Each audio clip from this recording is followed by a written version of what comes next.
Hello, y'all, and welcome to the 7th episode of 10 Years in Bed, a mental health podcast for the mentally ill by the mentally ill.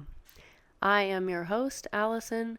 Some of you might know me on Instagram as Tism Pump, and it's been a couple weeks, guys. I haven't seen you in quite a while. I'm sorry if I sound kind of weird right now. I'm very congested, and I took a week off because I was really sick. And I just wanted to kind of enjoy Christmas, and then I became very sick.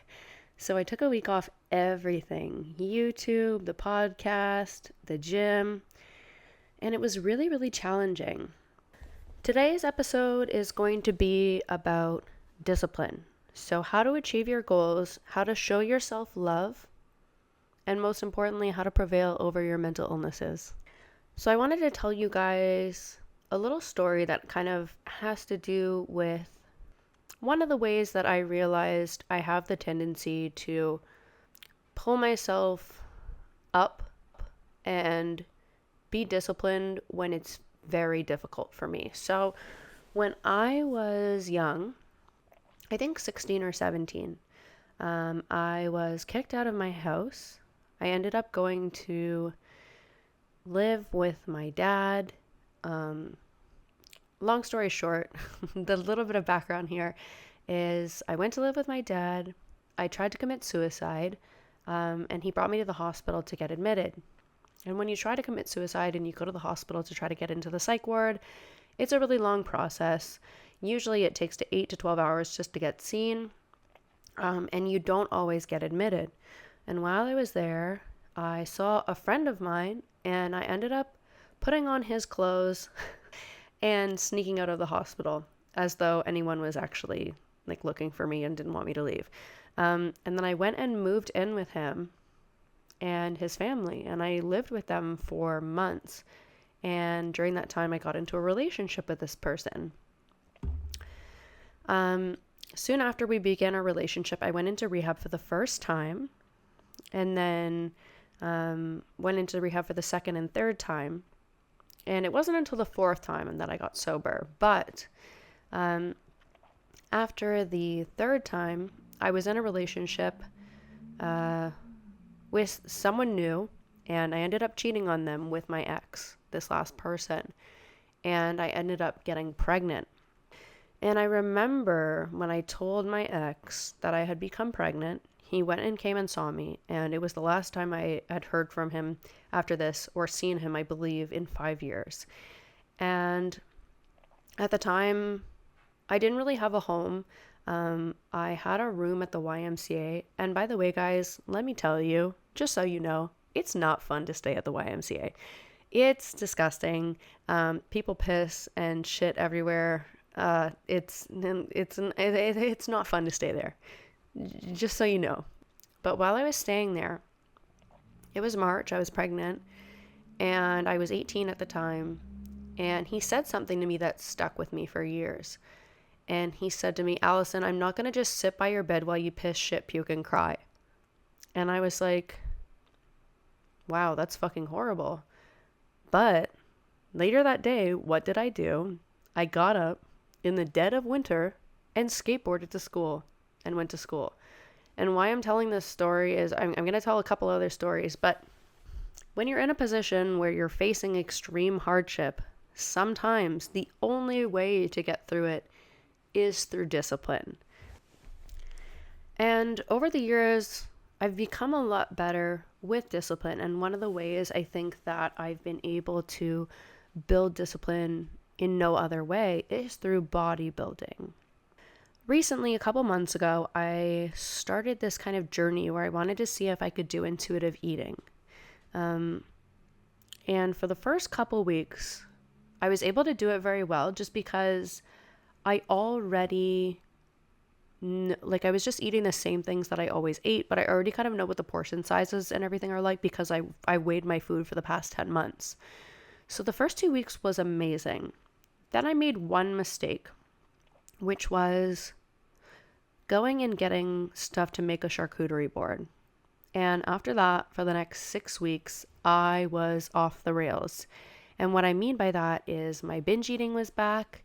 I was eating whatever I wanted. My training at the gym started going way downhill. I started being extremely depressed, extremely anxious, and everything that I had worked so hard in my life to build was just out the window. I started spending a lot of days in bed, and I ended up actually getting really sick. And one thing that I've learned is through discipline and through bodybuilding, it has translated into every single part of my life. And the biggest thing, I think, where my journey with discipline began, and I realize that this sounds stupid, but I've talked about it before. I'll say it once and I'll say it again. Changing my bed every single day. Making my bed every single day has changed my entire life. I have never been a clean person. I have lived in disgusting states. When I was between rehabs, I lived with an ex-best friend of mine, and I lived in a disgusting state. I can't even begin to explain how gross these living conditions were, and I was just completely okay with it. Like, it was disgusting.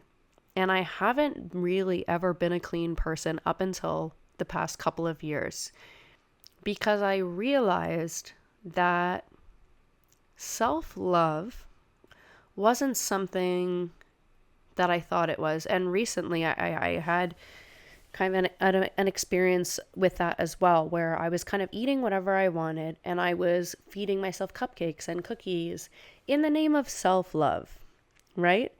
But self-love is not just feeding yourself cupcakes and cookies and eating whatever the fuck you want. It is showing up for yourself in ways that nobody else can. Self-love means showing up for yourself. It's not giving yourself cupcakes and eating whatever you want and throwing your routine out the window. Self-love is being able to trust yourself, because at the end of the day, people come and go. And the only person truly that you can trust that will always be in your life is yourself. Even family members come and go, kids come and go, kids move out. Like, you need to build a loving and effective relationship with yourself and learn how to trust yourself. And one way that I've learned personally how to do that, and the self-love journey started with making my bed. And it began and evolved with bodybuilding, because as soon as I started training, I got to a point where I was like, okay, you can train all you want, but you can't get the body that you want unless nutrition is on lock. And I had I had no idea what nutrition was. I had no idea how to do things. I had no idea how to weigh my food. I had no idea what macros were. So I did a deep dive, and that's when I started tracking my macros and weighing my food out. And that type of discipline is something that has carried over into all other parts of my life, because over the past couple months when I wasn't tracking, I thought that I was allowing myself these foods in the name of self-love, but really it was highly destructive. And I was no longer hitting protein. I was no longer feeding myself fuel. I was just eating shit every single day, and then asking myself, why am I inflamed? Why am I tired? Why am I sluggish? Why do I have no energy? Well, it's probably because I'm gluten-free and I was eating a bunch of gluten. It's probably because my body was not used to all the ultra-processed food and all of the carbs. And let me be clear in saying there's nothing wrong with ultra-processed food. But at the end of the day, I was not eating very much, but I was eating highly processed foods. So I was eating a lot more than I'm used to. A lot less volume, but a lot more calories. I ended up gaining a lot of weight, which meant that I was uncomfortable in my body. It's been difficult on my knees. So when New Year's came around, as we all have the tendency to do, I made New Year's resolutions. Now, I wanted to come up with something that was kind of like the 75 hard. And if you're not aware of what the 75 hard is, it's basically 75 days where, and don't quote me on this, I believe it's 75 days. Each day you have one 45-minute workout inside and one 45-minute workout outside. No drugs, no alcohol. You stick to a diet. You drink, I think, 2 gallons of water a day. You read 10 pages of a self-help or an entrepreneurship or a business book every single day. You take progress photos every day. And what I realized about that is, first of all, I live in Canada, so it's really hard for me to do a workout every single day outside for 45 minutes because it's freezing here. So I wanted to create something that was a little bit more sustainable. And one thing that I've realized that's very important for me in order to feel accomplished and remain disciplined is to create realistic goals for myself. And for some people, daily goals are you know, they vary. For me, honestly, the biggest way that I know how to be effective is by stacking small wins. So I started with one goal originally a couple years ago, which was just going to the gym. And I wanted to go to the gym 3 times a week. That was my goal. And then as I evolved, it became 4 days a week, 5 days a week, 6 days a week, 7 days a week. And I don't suggest training 7 days a week. It's not it's not good for you. You need rest and recovery in order to be effective inside and outside of the gym. But as that evolved, then I started to figure out nutrition. And as nutrition evolved, I started getting up at the same time every single day. I started writing to-do lists every single day. I started making my bed every single day. I started slowly crossing off to-do list items. And I've said this before. I've felt like for my entire life, I've had the exact same to-do list. And it basically is something along the lines of reading, being healthy, going to the gym, getting nutrition on lock, keeping things clean. And for the longest time, that was just impossible for me. And as time has gone on, choosing one thing to kind of go off of has resulted in this life of me being disciplined and showing up for myself every single day, in the sense of keeping my space clean, taking care of my own personal hygiene, cooking myself food, going to the gym, training, having nutrition on lock, prioritizing sleep. And all of these things every single day for an extended period of time have put me in a position where I feel very fulfilled, I feel very energized, and I have the ability to reach my goals. And one thing that I realized when I was off for the past couple weeks and my nutrition had gone to shit and I'd stopped weighing my food is that I was so anxious. I was spending most of my day in bed. Granted, I was sick, but I stopped doing all of the things that I needed to do. Like every single night, what I do is I clean my kitchen before I go to sleep. So I wake up and my space is clean, and I stopped doing that. I was unable to perform very small tasks that over time I have been getting used to doing, and that have really changed my life and made me feel proud of myself on a daily basis. And when one area of my life was less disciplined, it started to affect all the other areas of my life. And I am not a person who is capable of just doing a little bit of something. I have to have everything in excess, all or nothing, very black and white thinking, and that is the BPD coming through.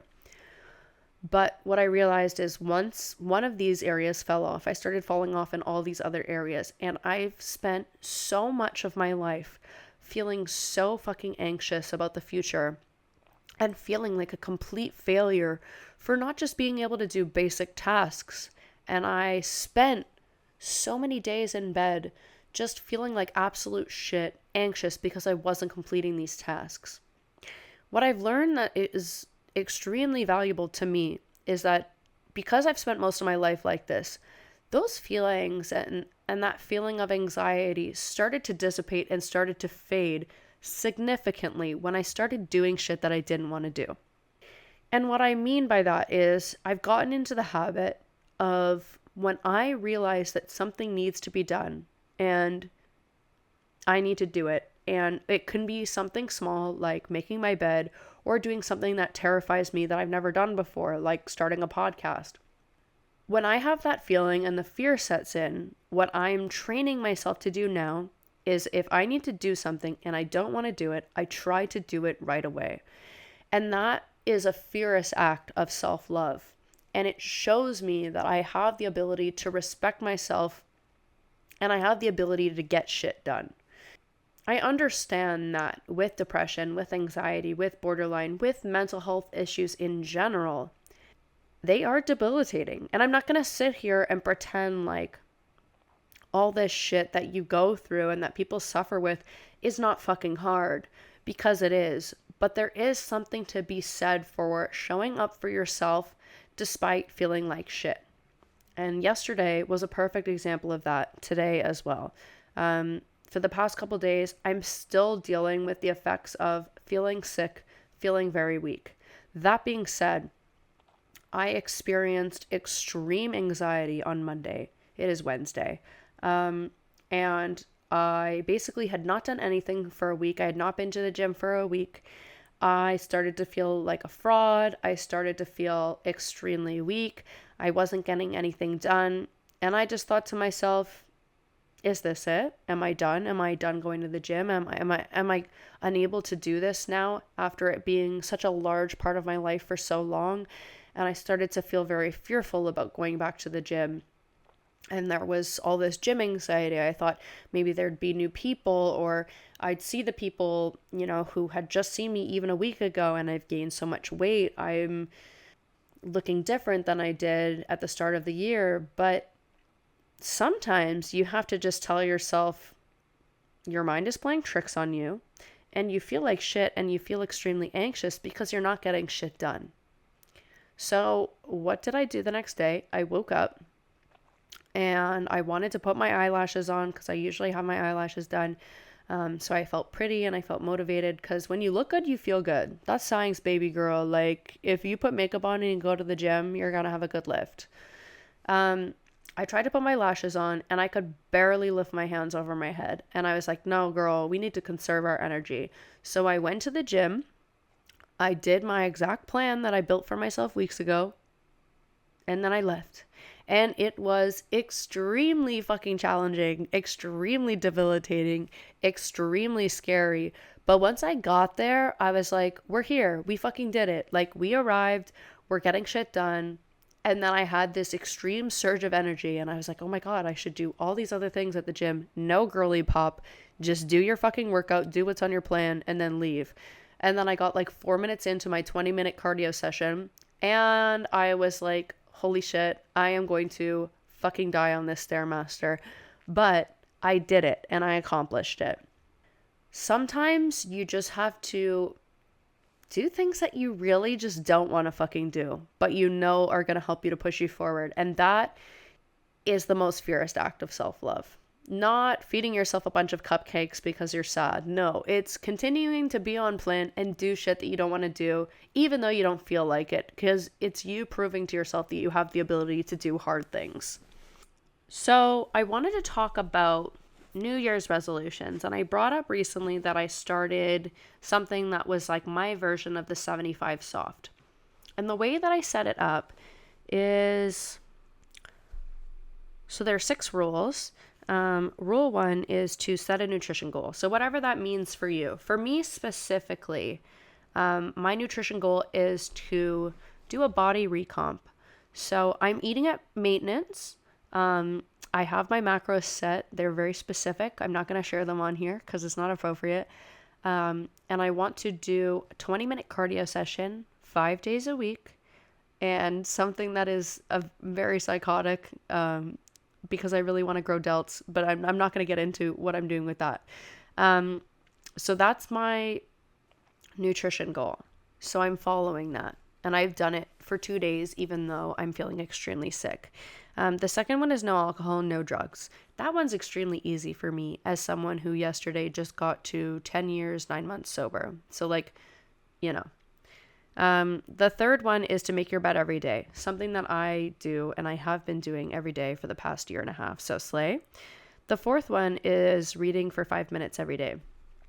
Now, when I built this out, I wanted it to be neurodivergent friendly. And the reason why I have 5 minutes every day as opposed to something that's like 5 pages or 10 pages is sometimes people who are neurodivergent find it really hard to stay on topic, stay on a page. And if you tell us to read 10 pages or 5 pages of a book, it might take us 2 hours because we're ADHD. The fifth one is taking progress photos 1 time a week. The reason why I wanted to take progress photos weekly is because I wanted to be able to look back at the start of the challenge and be like, okay, yes, your body did change. Because with the recomposition, it can be a little bit challenging because the number on the scale doesn't change, but your body does change. You do lose fat and you do gain muscle. So I wanted to kind of have evidence that my body was a little bit different at the end of it. And the sixth one is to work out 4 times a week. Why is that? Well, with the 75 hard and the 75 soft, both things that they have in common is working out every single day. So 7 days a week. And I wanted to create something for myself and for other people that was sustainable.